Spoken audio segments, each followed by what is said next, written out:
Yeah, that's how they make the cow's poo with a rice straw, and they will gonna dry it out to make for cooking.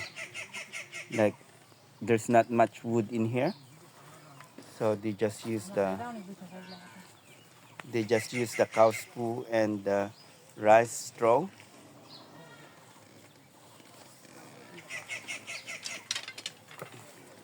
and that's really cool.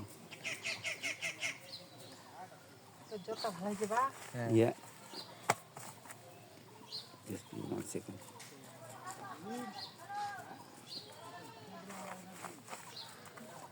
So you just mash it and just put on the stick